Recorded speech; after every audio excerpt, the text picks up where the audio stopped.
true American values in the state, I am so honored to be able to introduce the next senator from Arizona, the great Blake Masters.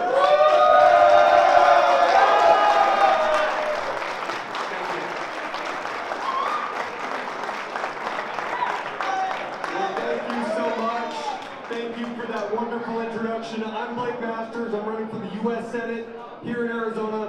I don't know about you, but I'm in the mood to send Mark Kelly home next year. It is great to be with you all here tonight. It is less great to look around and just watch what's happening to our country. You ever look around at the crazy shit that's happening right now and feel like you're living in a dystopian sci-fi novel? Because I do. Maybe with a little bit of, I don't know, Monty Python sprinkled in, just because it's so absurd and so ridiculous. I grew up here in Arizona. I met my wife here in middle school. Sometimes that still happens. We have 3 beautiful boys. They're 7, 5, and almost 2 years old.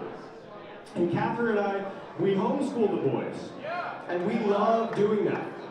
But it is crazy that we feel like we have to homeschool them, right? To protect them from the crazy left-wing indoctrination in the schools, public schools and private schools, to be honest.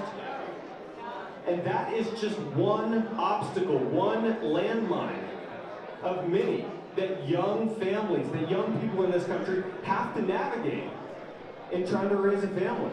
And so I'm blessed, yeah, I have this great family, but I look around at what's happening and I'm not surprised that I'm an outlier among my peers. Most of my peers, including ones that went to Stanford and Stanford Law School with me, they're not married. I'm 35 years old, to date myself.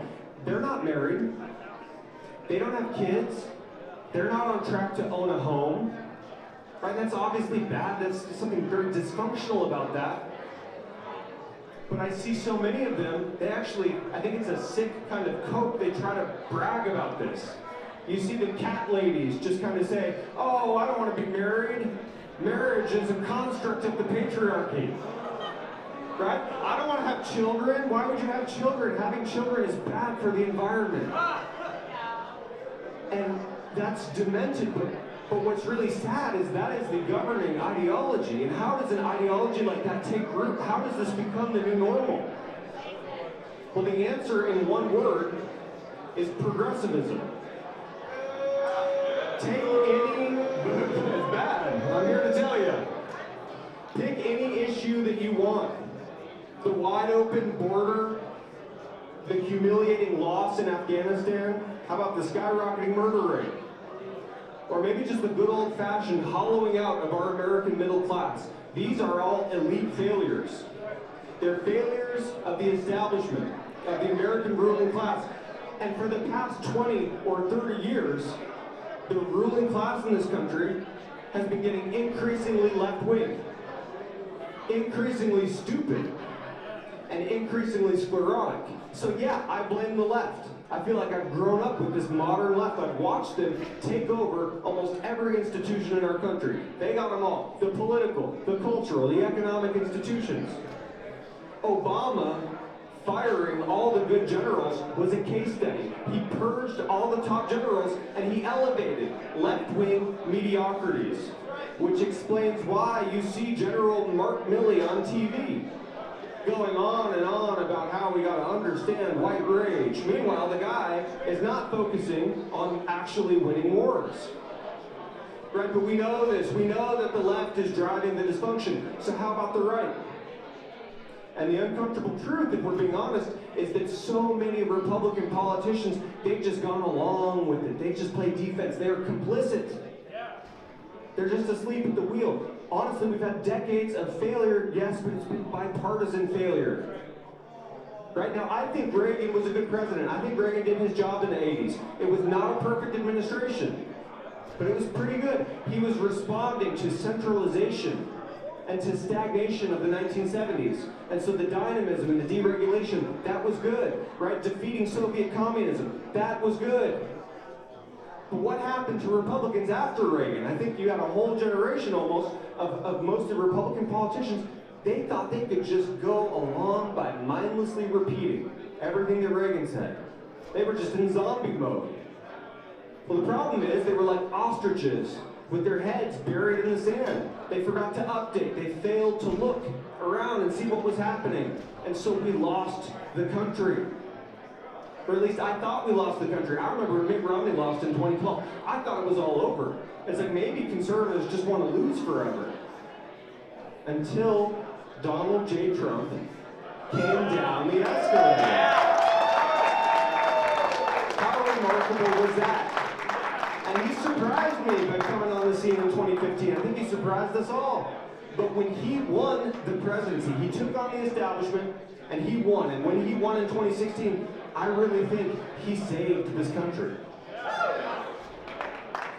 Because I'll tell you what, as bad as you think Biden and Harris are now, without President Trump in 2016, we'd be in year 5 of a Hillary Clinton presidency right now.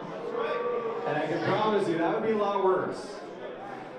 But Trump, by winning in 16, he didn't just buy us a new lease on life. The administration was actually good. It was so effective. It was effective in the face of incredible opposition, right? The left-wing resistance, so-called.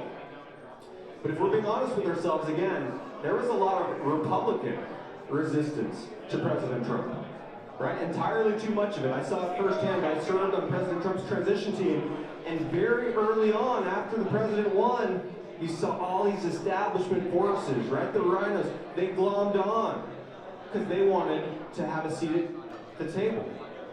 And that was a big problem. But President Trump persevered, and his agenda was so good. It actually delivered for the American people. That Trump 2016 agenda. Let's have a healthy economy that actually works for working class and middle class Americans. Now that is a pro-business economy, make no mistake, but it's one where median wages actually rise. Right? Where it gets easier, not harder, to raise a family. And our goal here is simple. In America, you should be able to raise a family on one single income.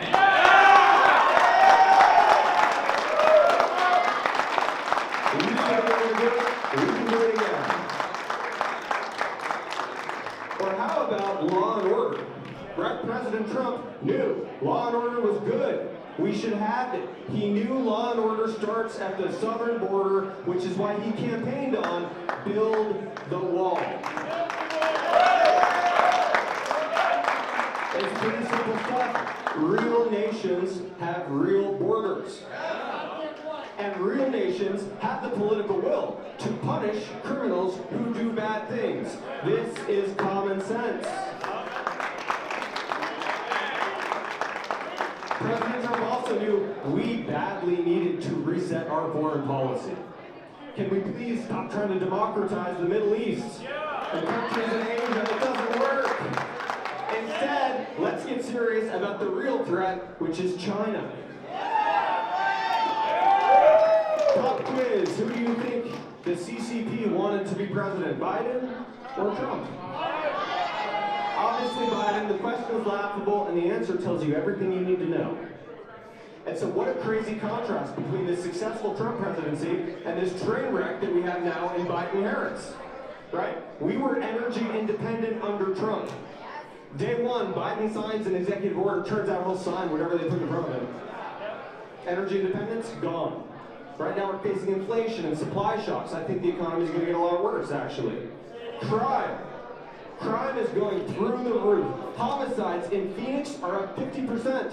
In Tucson, homicide is up 87% since 2019.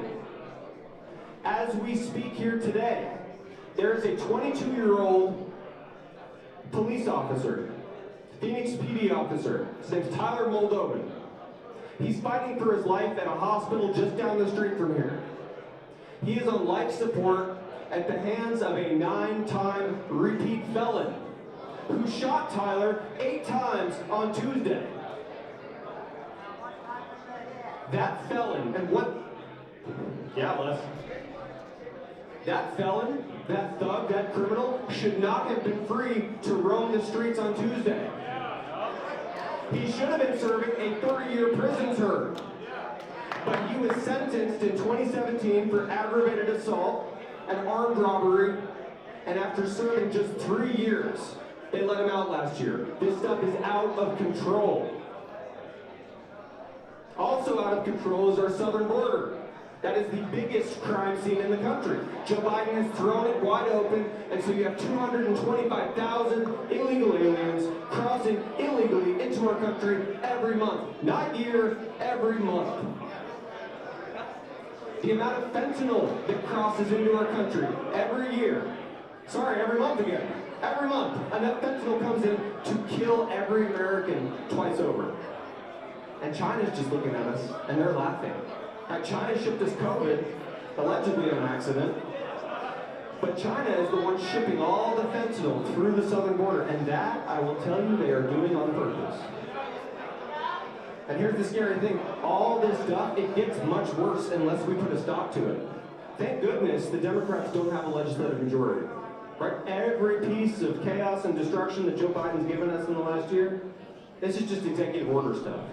Right? Because the Senate is deadlocked. But this is why 2022 is so important. If we don't crush the Democrats next year, if I don't do my job and get rid of Mark Kelly next year, if the Dems actually get a legislative majority, they tell us what they're going to do. Right? They're going to nuke the filibuster. And that means they're going to add new states to the Union. They're going to add Puerto Rico to the Union. Do they give a shit about Puerto Rico? They do not. They do care about those 2 shiny Senate seats that they would get, right, with each new state they add. They're going to federalize elections with H.R. 1, H.R. 4. And how many times have you heard the Dems brag about their plans to pack the Supreme Court? Just this week, Elizabeth Warren is in the news saying she wants 4 new Supreme Court justices. Guys, we might have 40 Supreme Court justices in 2023 if we don't crush the Democrats in 2022. And so this is existential. If any of those things happen, it's game over for America. And that's why I'm running. The stakes cannot be higher. And I know I can win. And when I do win, when I'm sworn into office in January 2023, yeah, in a certain sense, we'll be playing defense, unfortunately, because Biden, Harris, or whatever is still going to have the White House, although I think we'll make them lame ducks. But we will play offense. We know defense is not enough. We will play offense, and we will be ready. January 2025, when we inaugurate a strong Republican president again. And look, I hope that's President Trump. How do you guys feel about that? I hope Trump runs again. Because I know if President Trump runs again, he will crush it. I think we're going to get it. I think we're going to get it. I've seen him recently. He's looking good.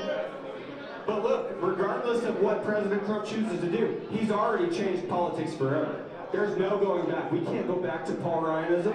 There's only going forward. And we know what that looks like. We are going to make sure that we have free and fair elections again. I don't think we have that in 2020. That's a big problem, to say the least.